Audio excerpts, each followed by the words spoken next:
Many chances.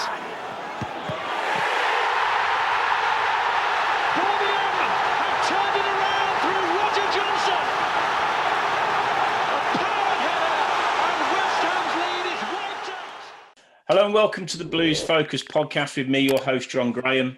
Once again, many thanks for taking the time for downloading the pod.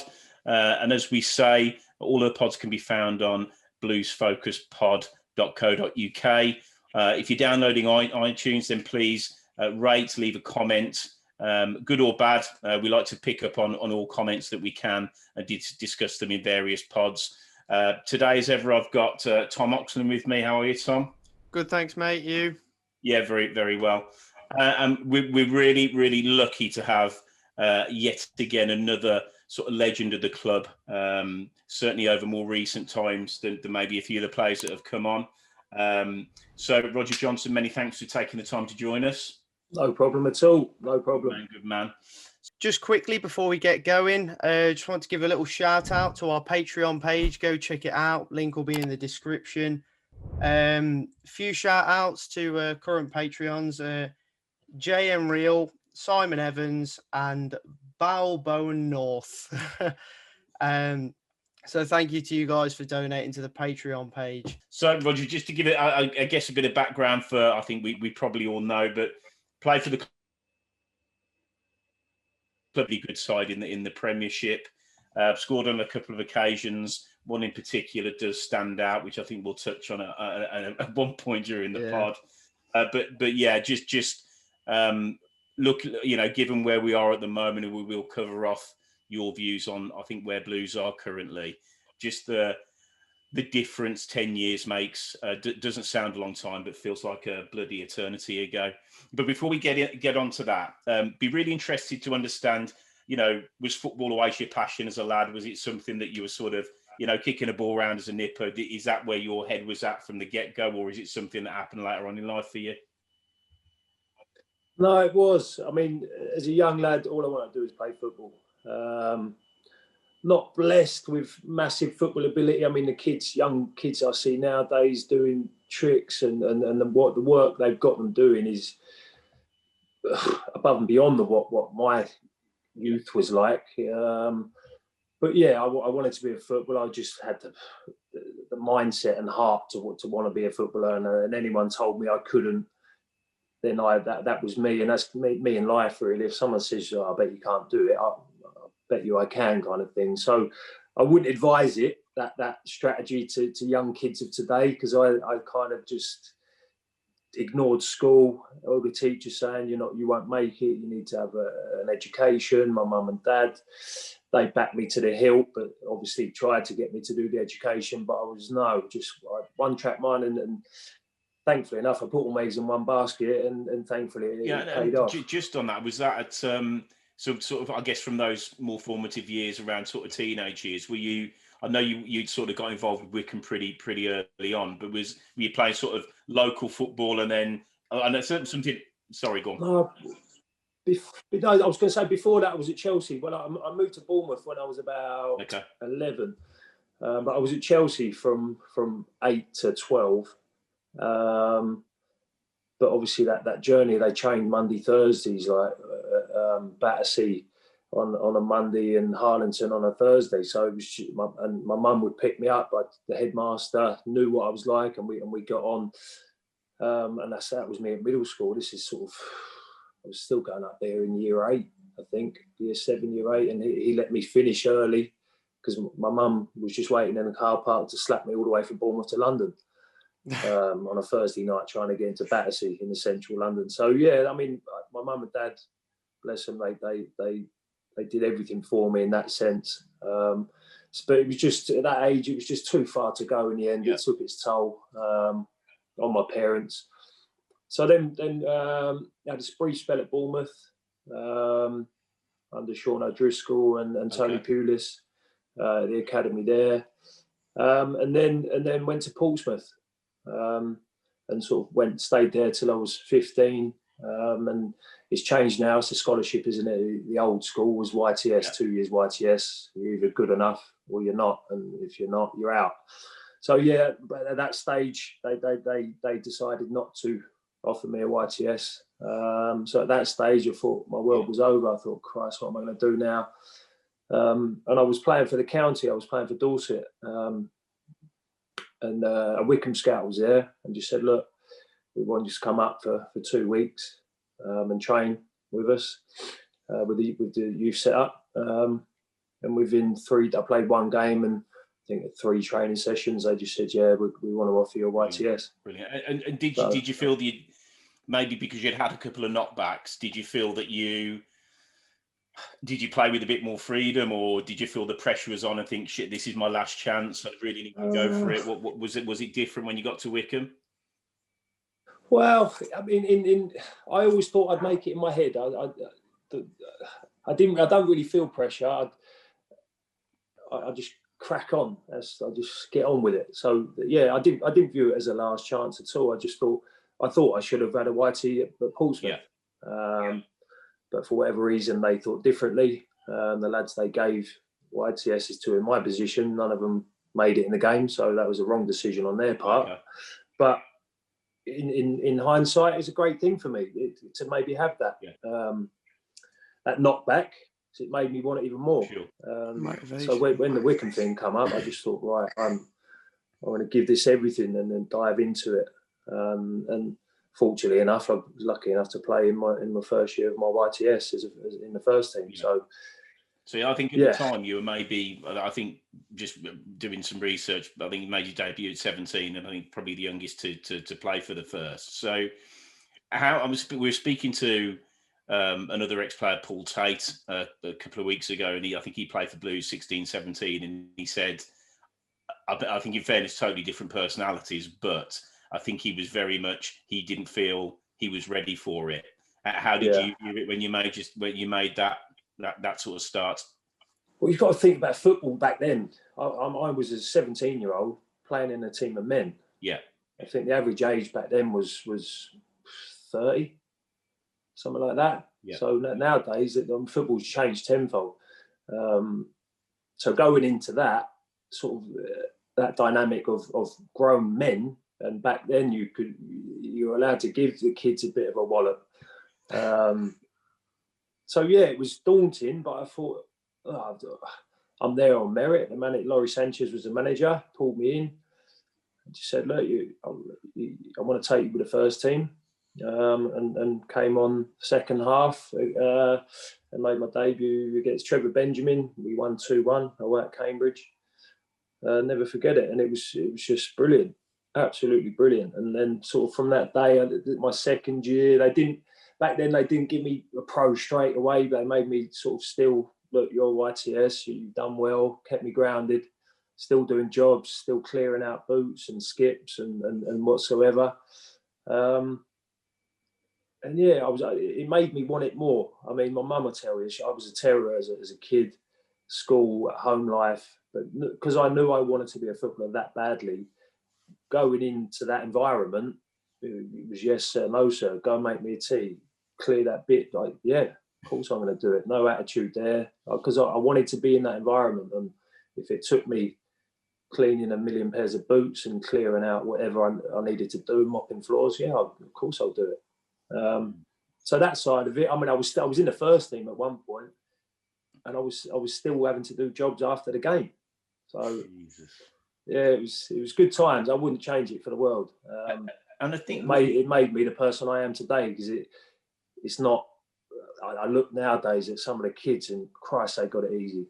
They got it so easy. But that's how the game's changed, and I believe my era of growing up within the game and to when I finished, I wouldn't change it for the world. Do you reckon that's why we lack kind of strong leaders in the modern game, because people don't learn the hard way these days? Well, unfortunately, I've thought this for many years. It's gonna, the era of sort of John Terry's and that's gone now, and you've Lampards and your Gerrards. You've got like Henderson now has been with those characters, so there's still some sort of rules there. But I think when like Henderson's era, Jordan Henderson's era come out of the game, unfortunately, I think it's just something's going to be missing. Yeah. It really is. And over the years since then, year on year, it's hard to explain. Maybe I'm stuck on how I think it should be, but look, I love how the game's going forward, but there still has to be some grounding for these young kids and earning, not just making a cup of tea. That's just something, but I don't know, just the respect for the older player now. Yeah. So over the years, I've heard like talking back and I just know it's not for me. I don't like it, and with my team, I've made it very, very clear. Look, this is time. My first meeting with them, I was like, look, I'm not asking for a lot. I'm asking for being punctual and work hard and be respectful. There's three things, and I ain't asking for a lot. And I think with my thoughts on that, and that they bought into it. Yeah. If you're late for training, you won't train. It's that simple. You stand and watch. Yeah. And it didn't take it long before I parked a couple of lads, and they thought, right, he's actually serious. Yeah. And you can guess what happened. No one was late. Yeah, absolutely. So you can't be late in any walk of life. You've got an office job and you're walking in at 3 minutes past 10 and you're supposed to start at 10. He's going to pull you. Well, what are you doing? Yeah, absolutely. You're late. So yeah, I think just that kind of small things, but it makes you respect all the work that's gone into it, the planning. There's people there putting on set, and you just roll up at any time you want at 10 past, and we start at 10. That doesn't work in any walk. No, not just football. So just making them the respect of it there. But to long-winded answer your question, yeah, I do think it's missing. Yeah, and maybe with your time at Wycombe when you've gone in early and you've had an unbelievable ground in there. So do you think that obviously just looking at the time when you were at Wycombe, you got a lot of interest from a lot of clubs. Did you ever feel, or did you want to maybe move on sooner than you did before you went to Cardiff? Or I was only talking about this the other day with the gaffer at Bromley. So when I first got in the team, because there's a young lad, Liam Vincent, at Bromley now, 17. He made his debut the other day. You've got Man City sniffing round. People have made offers from leagues. So we were just having this conversation, and then I was like, when I was at Wycombe and got in that, you have to strike while they're that age, while the iron's hot. Unfortunately, I got in the team. I mean, Laurie Sanchez put the cat amongst the pigeons, made me captain at 18 of the first team, and like against with men. So there's people there that were probably a bit pissed off and thinking, well, how's he give in the skipper's armband? So I played sort of 7 games on 8 games on the trot, and we won 6 of them. We're flying away at Bournemouth, and it's just because ridiculous, because obviously I had loads of people there. My family live in Bournemouth, and I tore my cartilage in my knee. Had to come off, and it took me sort of 8 months to get back from that. And just before that, there was talk that Graham Souness at Blackburn was very interested and watched me last sort of 3 games, and there was talk that they would get back to make an offer. So that side of it, I was disappointed. To answer the question, I loved it at Wycombe, but I did end up staying there too long, from making my debut to leaving at 23. Obviously, that Blackburn talk was when I was 18, 19. So yeah, I was annoyed I've missed the boat in that respect of not getting to a higher level quicker. Yeah. But what happened after it is still, I still can't complain. I still got to where I wanted to get to. So yeah, just took a long way around. So when you sort of, what did you like about the Cardiff sort of opportunity? Was there anything that was stand out for you, or what attracted you to them? What it was look, I'd done everything I felt bar get promoted at Wycombe than I could do. I was getting in sort of the PFA team of the years from your peers and picking you year on year. I was getting the player of the year on year. So my mindset, I wanted to get to the highest level. So if something came in higher, it was a no-brainer for me. I I had to go and test myself. And I was actually supposed to, I spoke to Kenny Jackett, I was supposed to go to Swansea at the time, and they were in League One. Cardiff caught wind of it and sort of hijacked it, and they were in a Championship. So it was no-brainer for me from League Two to the Championship. Huge step. And wanted it badly. Yeah. And I mean, had a really good run and a really good team. What did you find different from that? Obviously, you've gone up a level. Did you cope with it okay? Did you think it was like, this is me? Did it take you time to adjust? Not really, to be fair. I mean, look, they had the centre-back pair in there. You had Percy on. I ended up taking Percy's place. But he took that well. Yeah. But it was just good. Just the professionalism and the better standard of player, the better standard of opposition. Oh, I loved it. Well, I had 3 really great years at Cardiff, similar to Wycombe, getting to Player of the Year every year. And Dave Jones sort of eased me in. And when once I was in, I don't think I missed the game for 2.5 years. So, loved it. Very, very fond memories of Cardiff. And what do you remember about the FA Cup run? What is that? Sort of stand. There's obviously you've had a few standouts in your career, but that must have been up there. Yeah, you have to get to as a Championship. So I had to get to the FA Cup final. Watched it as a kid. Big deal in my house.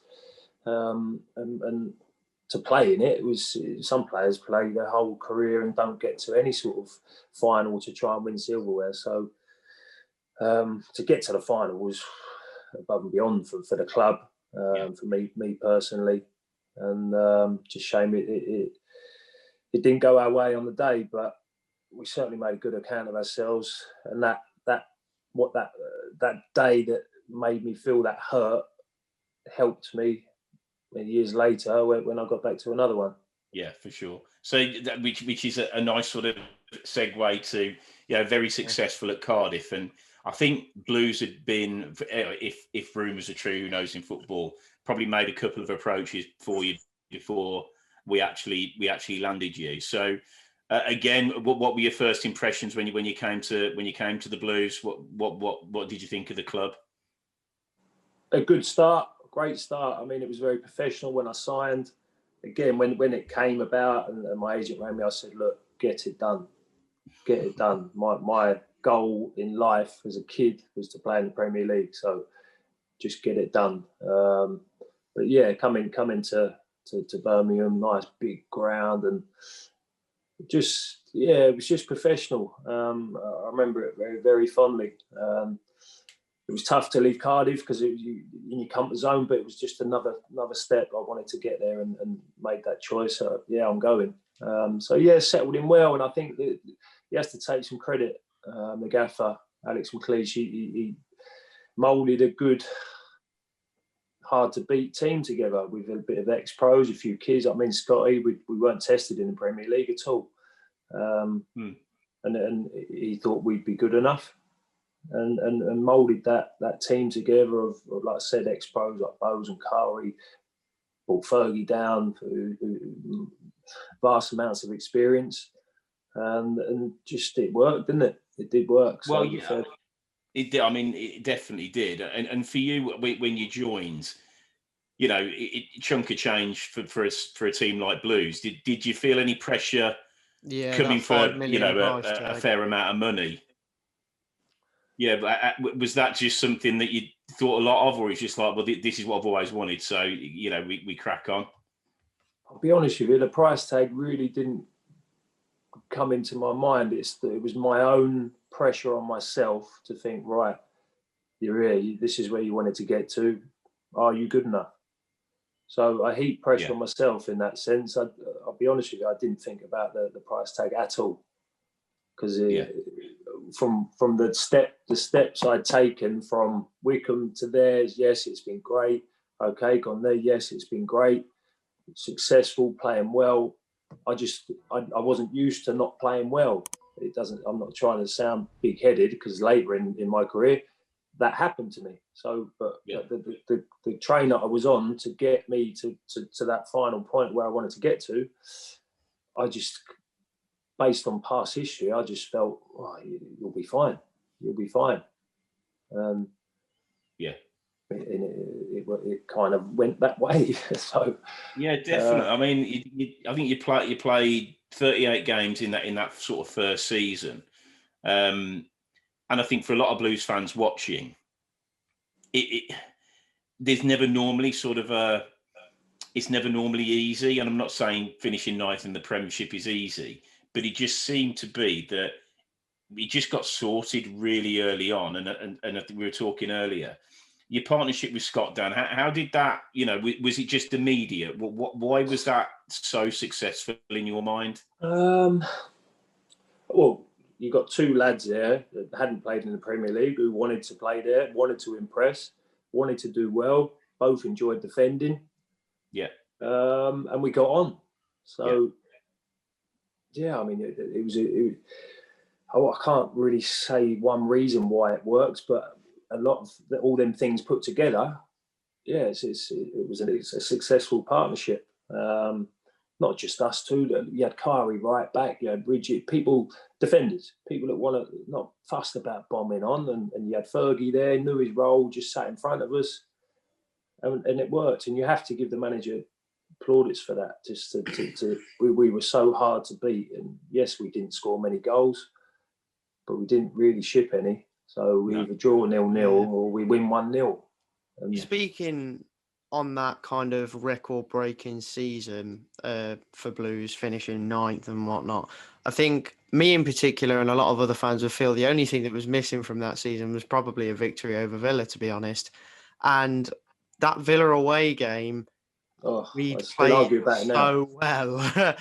And just to lose the way we did for something that was not a penalty, let's be honest. I still have arguments in the pub. I still live in Birmingham, by the way, so I go into the Crown in Four Oaks, and the fellas there is a bit of a mix. Villa, Birmingham, West Brom, Wolves. It's all good banter, but I still have arguments now with people.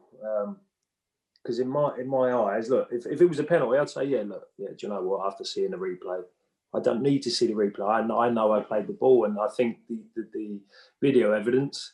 Let's take it to today's football. I don't think that gets given. 100% they don't. But tough on the day to swallow, especially against Villa. Felt robbed because you're right. We were playing well, and away at Villa Park, a draw 0-0. I'm happy, clean sheet.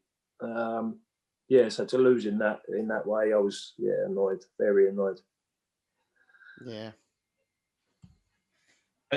And then going on to as I said about Blues never being straightforward, I suppose it was that looking quite comfortable and maybe looking to consolidate and kick on if we could. What was the main difference going into the second? I mean, the second season is probably the most memorable in the history of the club, both good and bad. So what how did you feel it was sort of different in that your sort of second season at the Blues? I don't think it was massively different. It was fairly similar. Look, I mean, who's been relegated with 39 points? Has it ever happened? I think someone went down with 40 once. But yeah, to get that many points, I mean, it's our own faults. We needed bloody one win. Well, 1 point out of the last 6 games, and we lost all 6. So you have to take that on the chin and blame yourselves in a way. But it was difficult to get relegated with that many points. Yes, the cup run. Can you blame that? And did it take its toll? Maybe with the extra amount of games. But we had more than enough to stay up that season. So that, I mean, it haunts me still to today. It's a tough pill to swallow to go down with that many points, because I think you're right. If we could have just stayed up that season, that side would have stayed together. Yeah, 1,000,000% it would have. Yeah.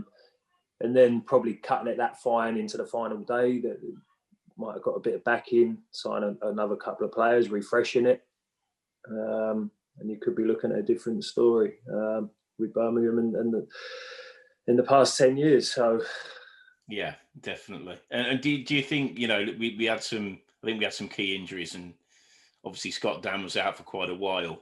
Yeah. I mean, that ain't going to help the cause. Do you think, without sort of saying, you know, that's the main reason why, but did you feel that you were just missing that sort of, you know, the rock next to you for in certain games? I mean, you have to give good credit to Martin. He obviously played in the final and it was brilliant. Yeah. But yeah, I thought maybe the players that came in. It's a tough one. I'm certainly not going to hang anyone out. But did we push hard enough in the January maybe to just make sure we got that league position and secured that? I think the cup, look, it did take over. It was such a journey, wasn't it? With the quarters, never mind the semi, and I just think, I don't know, it kind of took over. And once we're in the final, obviously all the hype was about that, and it did take away from the league, because every other week there's photo shoots and videos, and you get sidetracked, and no matter how you try to sort of. I knew at the time, I was like, we've got to get a league game Saturday, and we're guffing around on Thursday to do with the Carling Cup. So it was, yeah, but hindsight's a great thing, isn't it? Yeah, and I'm sure everyone would change. Management, staff would think twice about how they approach stuff going into the league game, but with that, then the owners just kind of, they pay you wages and say, look, got this on Wednesday and Thursday, and whatever day we had that stuff on, we had to do it. Nowadays, I think a lot of people see league as a lot more important than cup competitions, and I think that's why we've seen sort of the importance of the FA Cup and the League Cup sort of die down over recent years.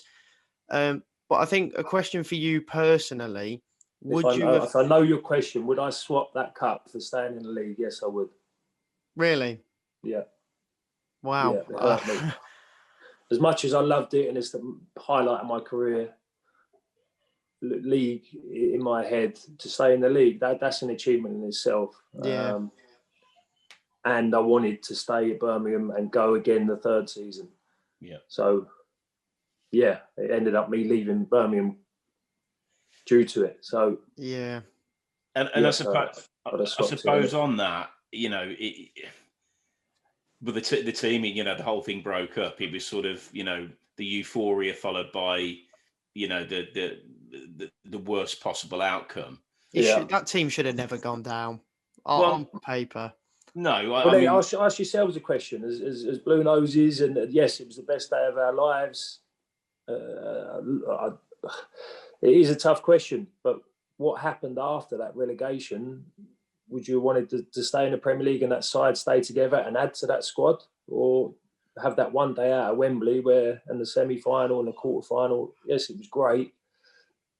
My view is I'm happy we won the cup, and the reason, because I've been going for a long time, and Blues have got a really good knack of getting to a point where the times are really good and completely nosing it up. So even if we'd maybe stayed in for another year, then I'll give you an example. You know, if you'd have stayed fit and Scott had stayed fit, we'd have sold both of you for a lot of money, because that's just the way the club has always worked.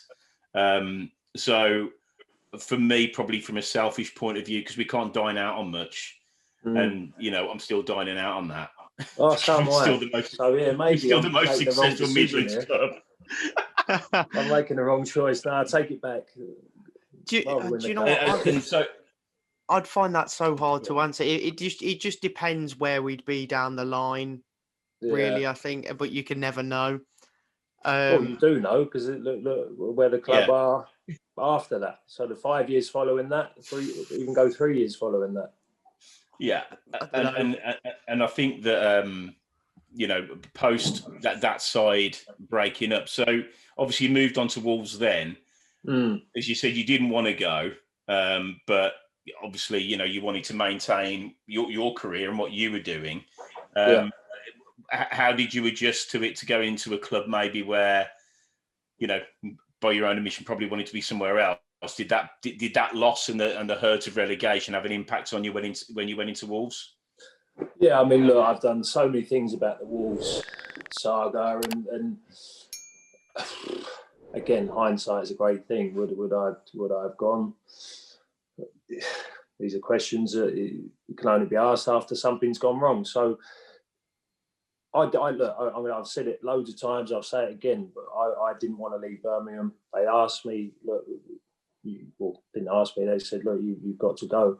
There's a lot of money there. We need to consolidate with our assets, and a lot of players left that. I think 12 players left that season, or that pre-season, and just going into the season. And clearly, I was the only idiot that's chose another Midlands club. So yeah, got a lot of heat for that, which I was disappointed about. Coming back to Blues with the Boo Boys and stuff, yeah, it was a bit harsh after what I'd give to Birmingham. So yeah, I was upset and disappointed with the reaction there. But that's football, and going into Wolves, it was just massively under pressure. I mean, the price tag was higher than what it was for Birmingham. Mick made the decision to make me captain immediately. Again, in hindsight, would I have took that? Tough situation. Put in a tough situations with it. So, look, I wouldn't change. So I'm me, and I've made them decisions, and I'll stand by them. But going into that, and then like I said to you earlier, that my journey up until then, I didn't know playing badly. So going in, and we started like a house on fire. I think we were second after 4 games. Everything, I just thought, wow, it's happened again. And then boom, just like a sledgehammer. Lost to QPR, I think 4-1. Then from that, it was just an absolute slippery slope, spiraled out of control, and the team just weren't good enough over a course of a Premier League season. So yeah, there was a million things I'd never dealt with before that I had to at Wolves. My own personal performance, certainly, and it's what makes you stronger. It's one of them things. Yeah, it's football. Absolutely, and then sort of, I guess, post Wolves, well, you know, sort of went out on loan a few times, and I guess when you sort of, not getting to your end of your career, but obviously you sort of maybe thinking of other things. Did you ever, were you one of these guys that thought, yeah, football's always been my life, I want to try and get into management after football and maybe take it further than your playing career, as you were sort of, you know, moving through, you know, sort of maybe leagues and different clubs? Of course, yeah. Look, I'm football. That's me, football mad. And thought I knew at 24 I wanted to be in management and coaching. So that's why I started my coaching badges early. Started them at 28, I think, and got them ticked off, because, as I found out, you never know when your last game is. In football, you could be flying one day, injured, bang, that's you out of the game. So I'm glad I took that approach on it, because a lot of players don't. They think, right, okay, I'm finished now. Let's start my badges. It takes years. Yeah, it takes years to get them. I've done all mine, and it's took me 6-7 years to get all of them. So it's not a quick fix. And just thought I'd try it out. I had a year out after playing, just because of my knee, and I thought, right, I'm not officially retired. I refuse to do it. I can't rule it out. I can't say them words. Next time you commentate, just take your kit. Wikipedia's retired me, because they've obviously seen I'm 23's manager at Bromley, but I'll never officially say it. It will hurt too much. But yeah, I wanted to dive straight in, and I loved it at Bromley. They were brilliant for me. Obviously gave me a chance after such a saga with my knee injury, and loved it. Absolutely loved it. Made some great relationships, and the role came up, and they decided, look, let's get Rog in, and then this guy was going swimmingly well, sat top of the league, and then we got shut down, unfortunately. So sort of just drafted over to the first team and helping with the coaching and the sessions with the first team at the moment. Good club, So Bromley. You know, their kind of story of how that club has rose from where it came from is fascinating in itself. It's a great little club. They've got great owners, and the owner's not a wally. He's got a lot of money, very successful man, and he wants to do it right. So the foundations they've built, a new stand would suit a championship club. It's huge. Just started work on one of the side stands, and it's got a lot more professional. Obviously, me going in, it was crazy. I weren't used to it, and it was like sort of wash your own kit, no kit man kind of thing. And I was like, whoa, what's happening here? So I was going to say, what's that change like? Oh, it was mental. I had to laugh at some things and just go with it and just roll with it, because you just lose your head. But I think, without bigging myself up, my standards of professionalism has sort of worn off on a few of the manager and the assistant manager and the people around it.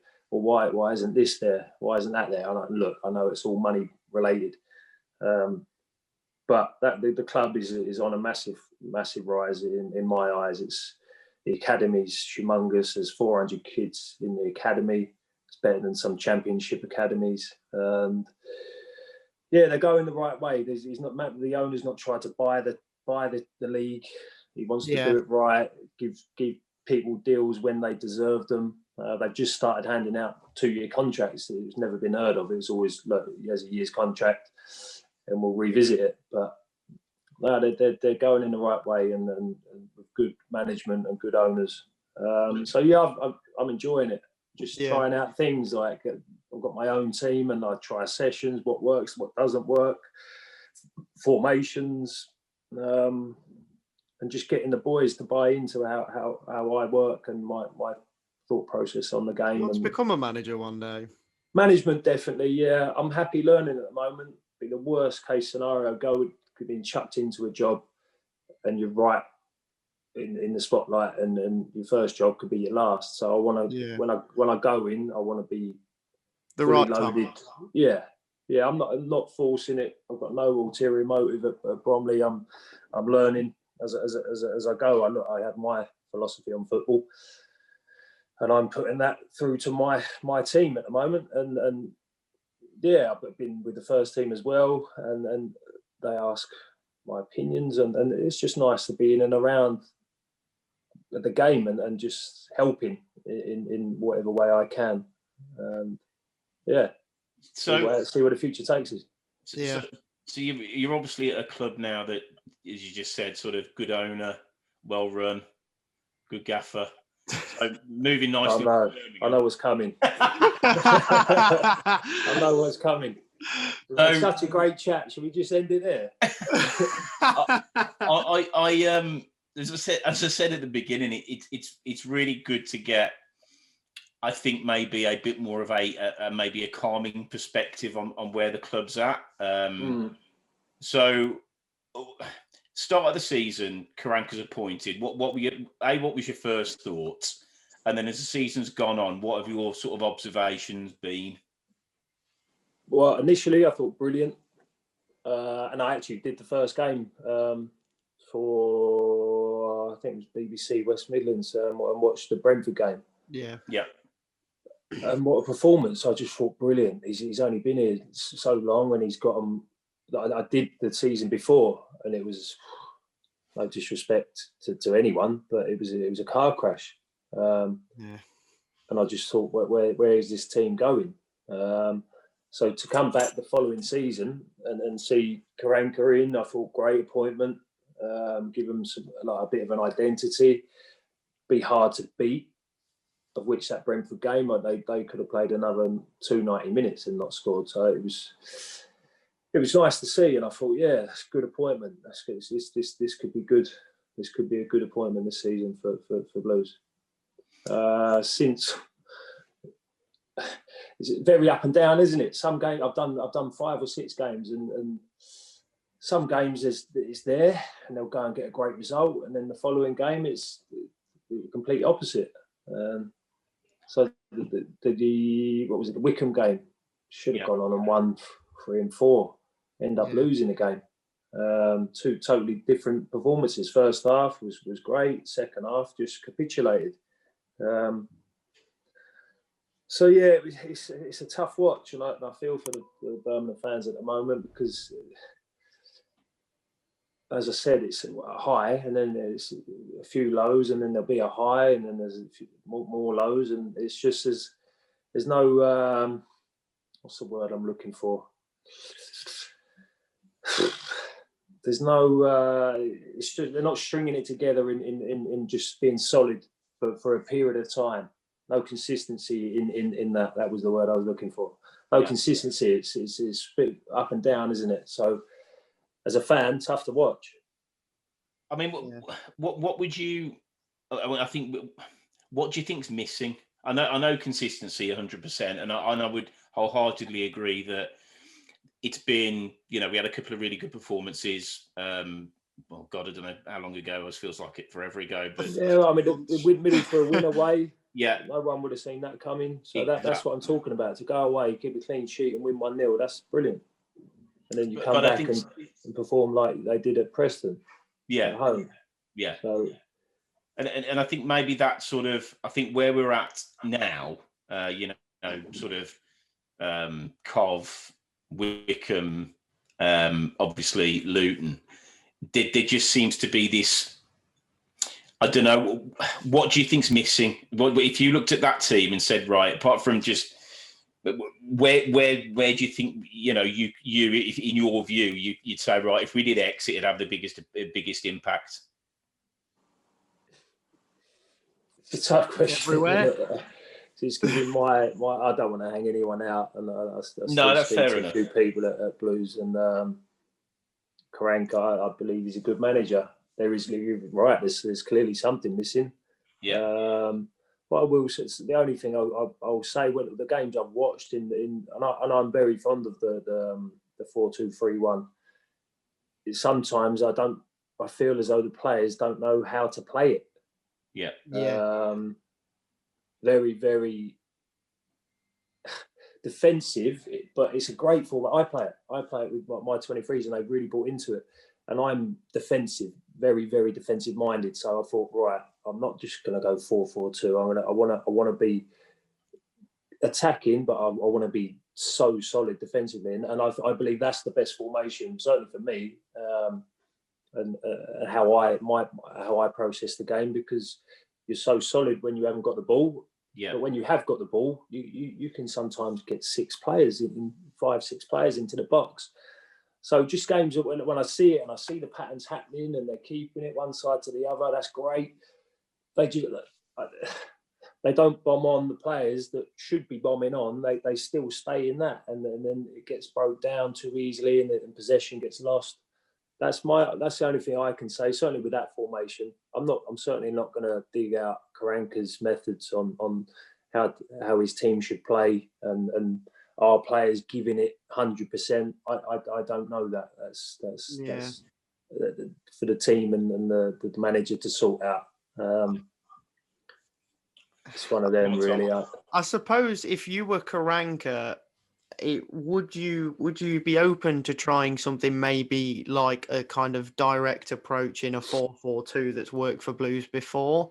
Because obviously a lot of those players are still previous players that he's playing. So, if it's not, maybe if they're not completely buying into the 4-2-3-1, would you try maybe a 4-4-2 that they're used to and just try and see out the rest of the season and try again?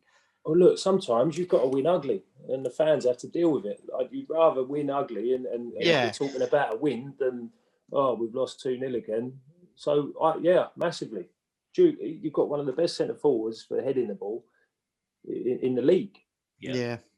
And sometimes, you've got to go back to basics. Right, okay, we're going to hit the big man on the diag.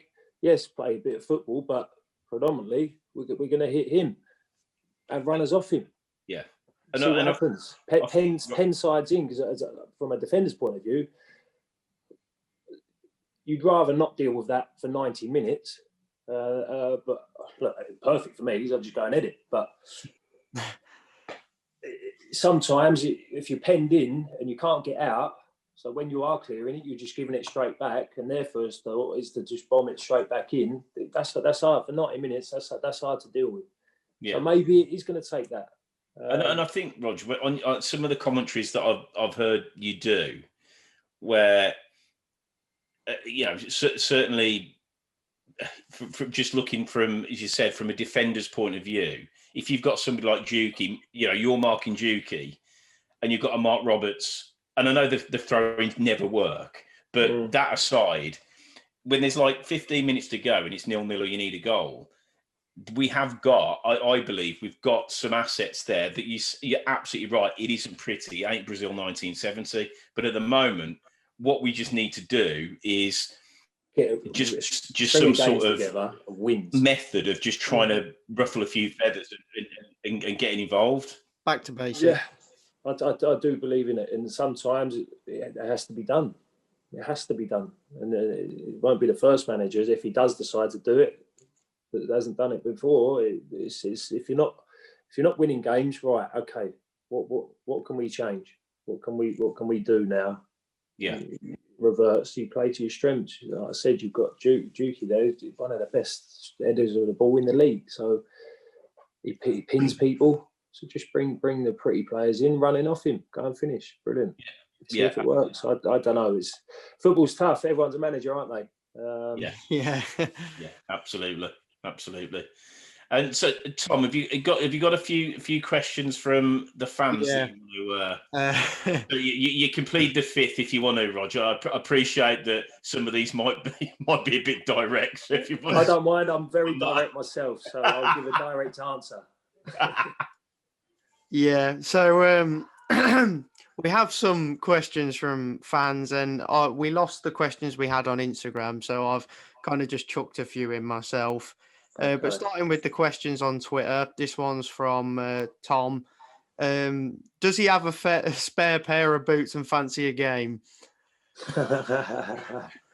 Brilliant. Do you know what? We do star 5-0s against the young kids, and we're battering them. We should enter as the senior side and start playing other clubs. Like the catchment in Bromley is unreal. We've got Palace, Charlton. We're talking about getting a staff mini league going. But, do it. Yes. So I'm still a player in my head. Like I said, I don't want to retire. So look, if anything ever come up, and I thought, do you know what? Go with it. You never know. I'm not going to rule it out, but at the moment, I'm fully focused on just coaching and bettering myself in that field. Yeah. So next question is from Big Dave. What do you think of the current centre halves at Blues? Tough. These are my. This is my centre half union now. Defenders, very much like myself. I wasn't amazing at football, but what I did have, I was a good defender. Head, block, tackle, and give it 5 yards to someone who's better at football than me. It's a tough one. Look, Harley put his body on the line for anything. He'll tackle with his head, and I think that's the basis of a good defender. But it's not just centre backs. You need that unit. You need a back four who all want to defend, and the boys in front of you, they're going to get out and block. If they haven't blocked it, you get out and block it. I just think defensively, I'm not going to hang them out. Look, goals win games, and if you're conceding, then clearly the finger's going to get pointed. But I just think as a team, you defend as a team, and then if it's not sticking up front, or you're not keeping it and you're losing it in stupid areas, then the back four they're going to get found out sooner or later, aren't they? Yeah. So I answered that very cleverly, didn't I? You did. I thought it was very smart. I mean, you can answer that in a sense that you can talk about the positives of the defenders, and obviously it's not working on the pitch right now, but they're all good defenders on their day. It's just getting that out of them at the moment. Of course, exactly that. It's exactly that, and like I said, the consistency of it, keeping a clean sheet. I was that result with Borough, take for instance. I thought, right, brilliant, yeah, a home game, lost 1-1 away, superb, clean sheet, come back, and just that's the consistency that isn't there. And if they'd have gone and got a result and a clean sheet of pressing, it builds and it builds and it builds, and that's what we were like. That's why we went on that run as a team in 10 years ago, and we just thought, it's gone on that long. We ain't going to lose. We have people like United and Arsenal, Chelsea coming. We ain't going to lose. 100%. Yeah, confidence builds so much. But if you've all got the people dying, willing to die for the cause, that's a huge help. I just want to interject for a second. Roger, you said that, you're right. You're definitely a head it and kick it, and absolutely, well, Premiership footballer, so doesn't really get higher than that. But you made the point of you give it 5 yards so somebody take it off you, and you probably had Fergie doing that more often than not. Perfect scenario. The problem is, though, we haven't got anybody that will do it. Well, no one wants to touch the ball at the moment because of how it's. Well, there you go. That's the confidence thing. I don't want to make a mistake. But yeah, look, people say I underestimate my thoughts on myself as a footballer too much. But having someone like Fergie there was perfect, because I do what I do. That's why that's what I'm getting paid for. That's why I'm in the team. Keep it out of goal. Occasionally hit the nice 40-yard diag. But predominantly, Fergie puts himself in a position where I've stepped in and took it off to forward. Right, you have it. Yeah. Go and do the magic. Yeah, absolutely. Next question is from William Wright Heatley. Fancy a managerial job or to come out of retirement to play in a back four? I think you can see the common theme. Yeah. Now the questions. The thing is, it's so hard. In my head, I can still play. Like I'm 37. I could still play, certainly at the level in the National League.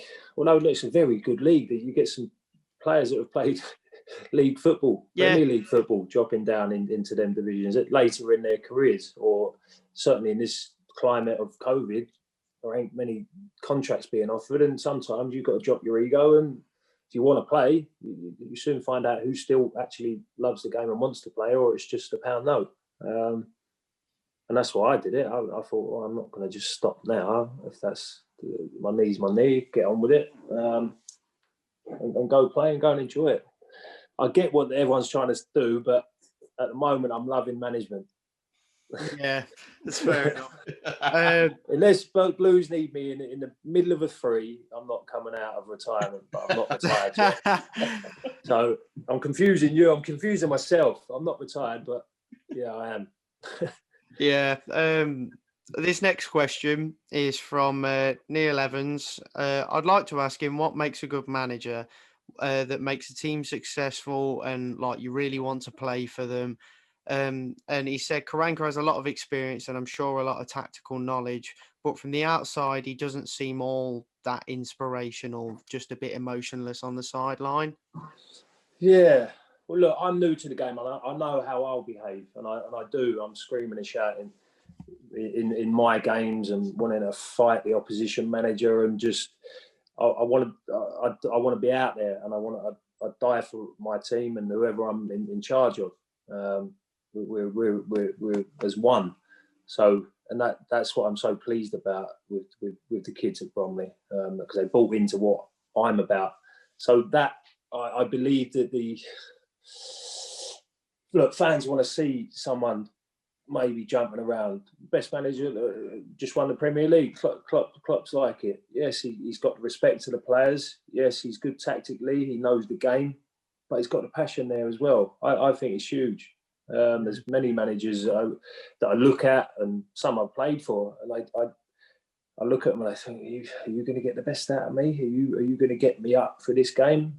So you shouldn't need the manager, but Christ, it helps. You get yourself up, and the team get yourself up for it, and how mentally strong you are. I was always up for games just for myself. But when you see managers that you believe would die for you, and the same way round, I'd die for him, and tackle with my head if it was going to stop and help the team. I don't know. It's make a good manager. I do believe that's, I think, one major thing that you need to be in it with them in respect of getting up and shouting. Like the modern, some managers, that's not them as people.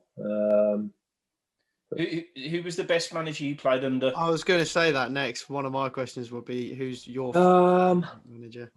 Well, I've cleverly took bits from different managers. I've played under some great managers. John Gorman at Wycombe, superb coach, manager, probably not. So I've took bits out of that of him. Dave Jones, look, I thought he was great. Mick, unfortunately, I didn't have that long with him. But Alex, it was just, I don't know how it worked. It's just something about him. The respect was there straight away. There wasn't, there was laugh and joke, but and a bit of banter. And I knew he had my back, and he knew I had his. So it was one of them. It just worked. So in my career, successful wise, who got the best out of me would be Alex. Yeah, definitely. And then kind of going on to a couple of questions I put together myself, short, snippy. Obviously, you scored at home in a 1-1 draw against Villa. Atmosphere would have been great, scoring against rivals. But then obviously you scored that amazing goal against West Ham in the semi-final that you just... which one did you prefer scoring? I loved scoring against Villa. Don't get me wrong. I loved it. It was just being at home, celebrating with the fans. That was big. But I think the importance of that West Ham goal and the atmosphere that night and the noise and where that goal took us in the game and took us in respectfully to the final. And to finish that journey off of that cup run and be involved in such an important goal, I mean that has to be the one, I'm afraid. And it was a header, so yeah, definitely. On the Villa goal, that was my eldest son's first game. Oh, really? And we're sat in the bottom front paddock, and you nut it, and you came over, and I'm thinking, this is his first game.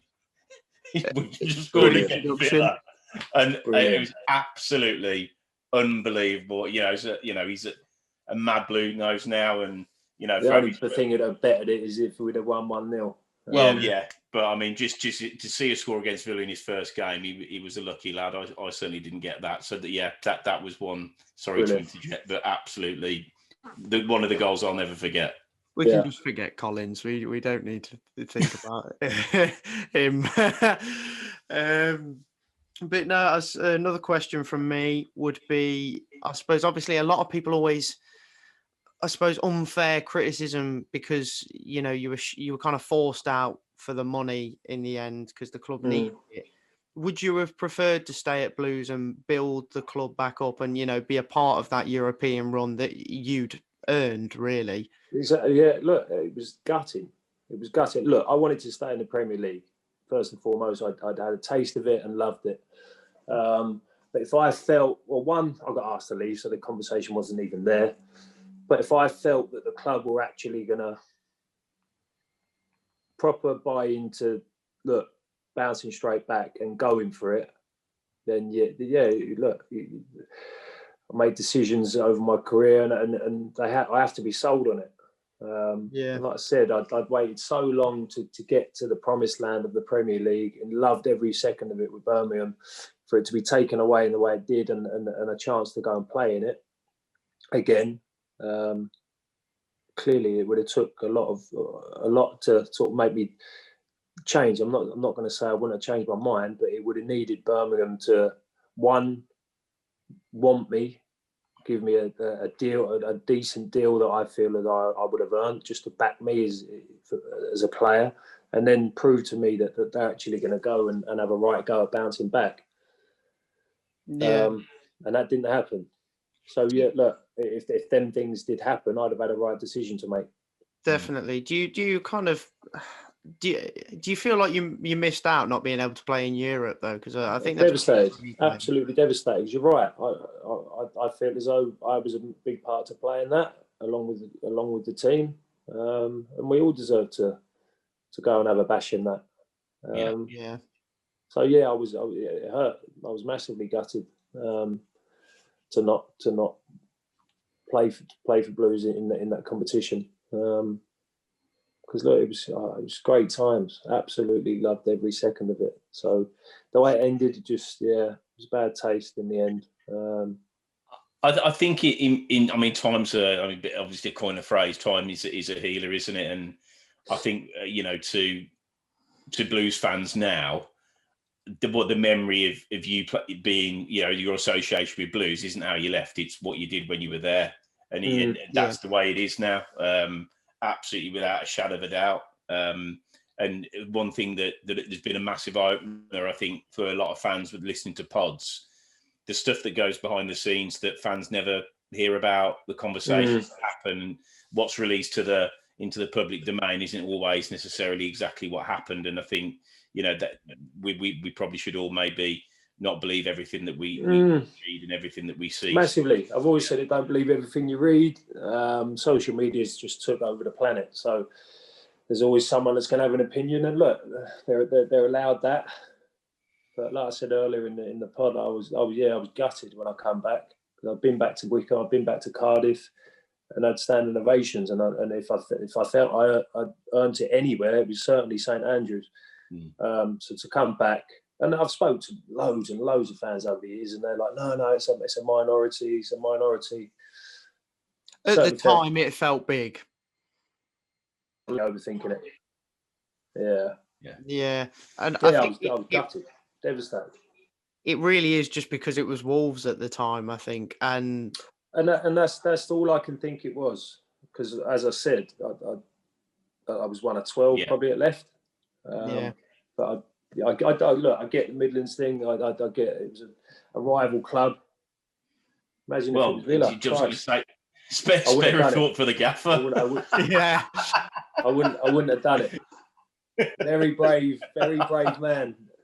I wouldn't have done it. It still blows my mind to this day. But even down the line, he was forgiven by a lot when it came to that 140-year anniversary dinner, which I believe you were at as well.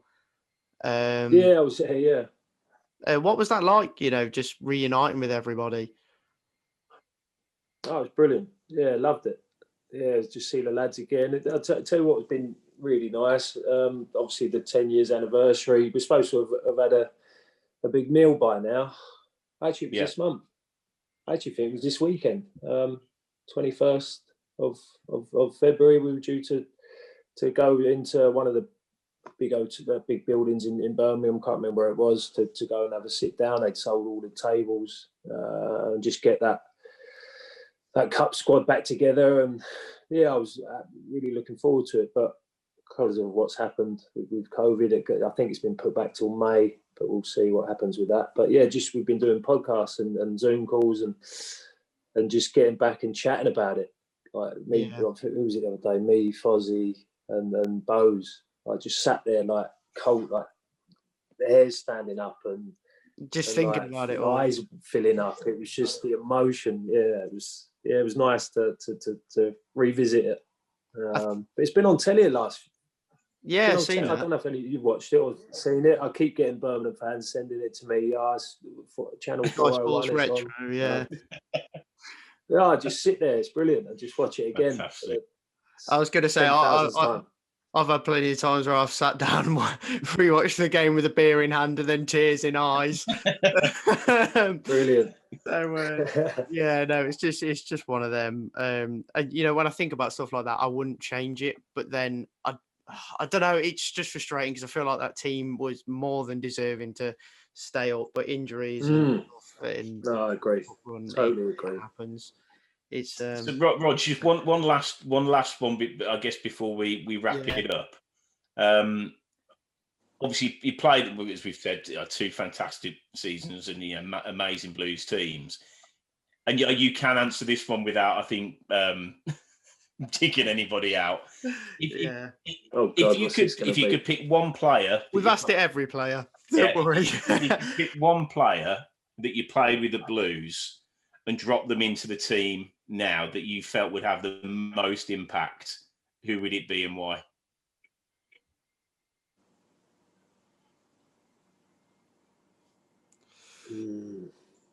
Tense. Torn between two, and it's probably not what you think it's going to be. Oh, could I guess one? I'm torn between two. I'm torn between two, but I'm going to go with Fergie. Great shout. I knew you would. Yeah, that is a great shout. Yeah, I'm going to go with Fergie. Kari. Oh, well, it was either Kari or Fergs, but I think because Fergie's central.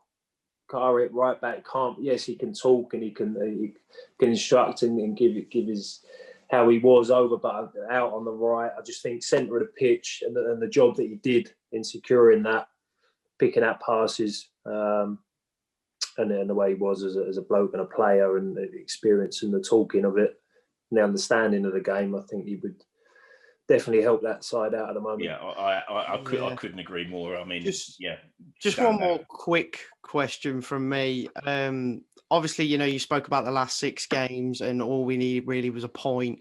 But you look at that last game in particular, we didn't play badly, played well. No. Unlucky in the end, Pavlyuchenko just had a blinder. There wasn't much you could. Well, we were with 9 up front because we heard from the sideline that we needed to score because I think Wolves had scored a 5th against Blackburn. Did they beat before? They lost, didn't they? 5-3 or something, or 4 something like that. So yeah, we were sat steady. We were staying up at 1-1, and then I think we ended up going down by a goal, didn't we? So that's why they got the second, which kind of was a bit harsh, really, because we'd have seen. You think there was much 1-1. more you could have done, like that day? That day, no, I think you're right. I think we performed well. I thought we come away away at Tottenham 1-1. Yeah, we'd have took that. I just can't believe we were in that position to go in with other sides can do something to affect you. It was, it haunts me. Still haunts me to today. Having that many games left to have it in our own hands and to mess it up. But it's a tough league. So when you go on that run, it's been the same year on year. You look at Sheffield United. The longer that run goes on where you ain't getting a win, it does affect you. Mm. But I think, I suppose, to wrap it up, Roger, firstly, thanks so much for your time. I've absolutely loved it. Great. No problem. No problem at all. Enjoyed it. And I think, for me, I'd much prefer to say, thanks for everything that you did for the club. And obviously, that piece of silverware, and I do stand by what I said. I wouldn't give that for anything. Because I'm torn. I'm torn as well. I'm 50-50. I'd have been buried by so many Villa fans if we hadn't won that. So I'm absolutely over the moon with it. Yeah. So Tom, thank you very much for your time, and Roger, thank you so much, and good luck with Bromley. I hope it all goes well, mate. Yeah. And, thanks. Hopefully see you in the Blues dugout one day. Absolutely. You never know. You never know. I live in bloody Sutton. I could do with a job somewhere at Birmingham. We'll somewhere see. Local, yeah. Time will tell. We'll definitely put a word in. But for now, thank you everybody for downloading the pod. I hope you enjoyed it. As I said, please, if you're downloading iTunes, please leave a comment and rate. It does help us out greatly. And don't forget to find all your pods from bluesfocuspod.co.uk and never miss a pod by subscribing. But for now, thank you very much for listening, and please remember to drop in us for the reviews and previews of the games as we get towards the crunch part of the season. But for now, thanks a lot and keep right on.